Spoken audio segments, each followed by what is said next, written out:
everyone and welcome back to my channel. I thought that I would do a book review for you this video. So the book in question is Cover Her Face by P.D. James. P.D. James is a well-known and I think well-loved, quite prolific crime fiction writer. She died a couple of years ago. Cover Her Face is, I believe, her debut novel, or certainly one of her earliest, and it was published in 1962 and was actually the first in a series of 14 of the Inspector Dalgleish novels. So Inspector Dalgleish is the inspector that is called in to investigate the murder that happens in Cover Her Face. The book was published in the 60s, like I said, but it's set about 10 years, I think, after the Second World War. So World War II does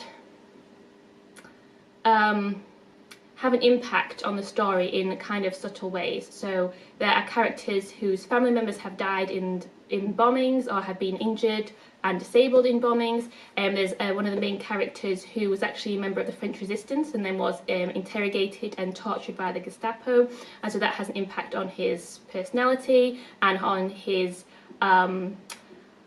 the way he relates to the police, because he just sees them in the same way that he saw the Gestapo. That kind of interrogation sets him on edge.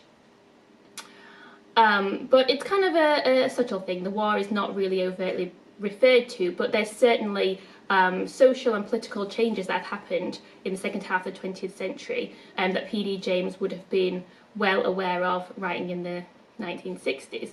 So the main family in Cover Her Face is the Maxey family, and they are kind of an old, established and respected family. Father was a doctor and the son is a surgeon as well. And they live in the big manor house in the village, but they are one of the old families that is, as someone mentions in the book, maintaining their house and living on capital rather than actually having any income, which is quite an old-fashioned way of living, and one that perhaps couldn't be maintained for very much longer as you move into the second half of the 20th century.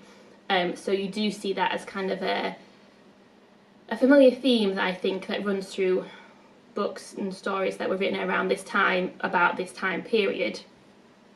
So the Maxey family hire Sally Jupp as their maid, and she is an unmarried mother with a young baby son.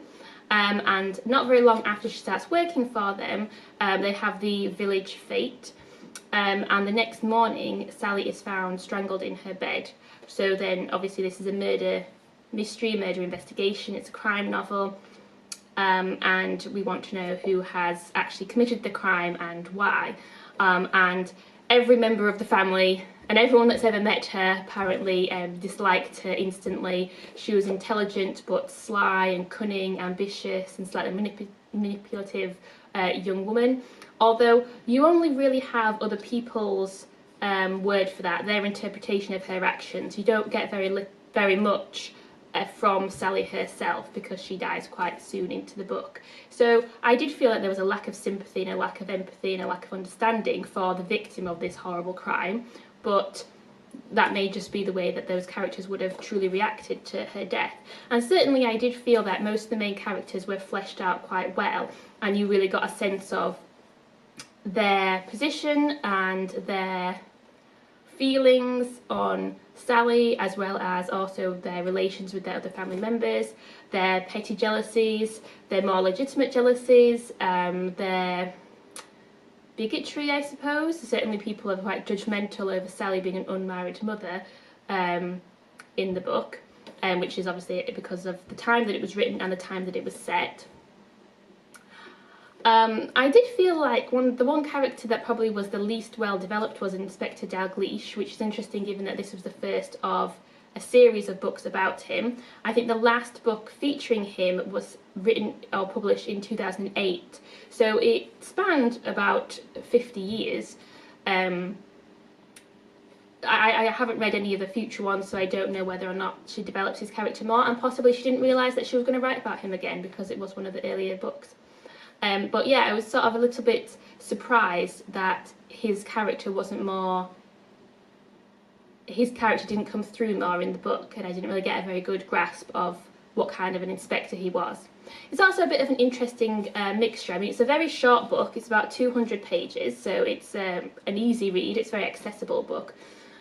So obviously a lot of a police investigation will be perhaps tedious, boring, fact-checking, going around and talking to people and getting their statements and paperwork, and I don't know. So she cuts out a lot of the shoe leather, I suppose, so you don't necessarily see every single step, and it sort of flips between the Inspector Dalgleish side of things, where he's questioning the witnesses and the suspects and doing his investigation, and then also flipping to the other family members who have their own theories and choose to investigate in their own way and do their own kind of amateur sleuthing.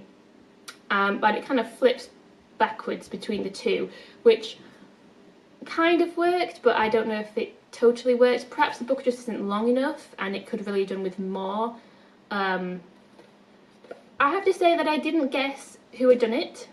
I have read other books where I felt like it was more obvious, and this was a bit of a surprise at the end. But I wouldn't say that I was totally invested in the story. I wouldn't say that I was desperate to find out. I was interested, I was curious, and when I got to the end, because you don't find out until about, 5-10 pages before the end, so it is right at the end. And I had to keep stopping reading, and it was bugging me that I was so close to finding out, and I had to keep putting the book down for various reasons. So I did want to know, but I wouldn't say that I was desperate to find out. I don't think I had an emotional investment in the story, in the characters, but that isn't necessarily a major problem if you're just interested in a crime novel with a murder mystery and a kind of a quaint, old-fashioned feel to the plot and the characters and the setting. Then this might be right up your alley. I think that's pretty much all I have to say. I may read some more P.D. James. I may not. I have books everywhere, books that I've ordered, books that I need to read before I buy any more, but I probably will buy more because I have a problem and I can't stop buying books. If you have any book recommendations, please do leave them in the comments below. If you liked this video, please give me a like, and if you would like to see more videos on books and other things that I post videos about, please subscribe.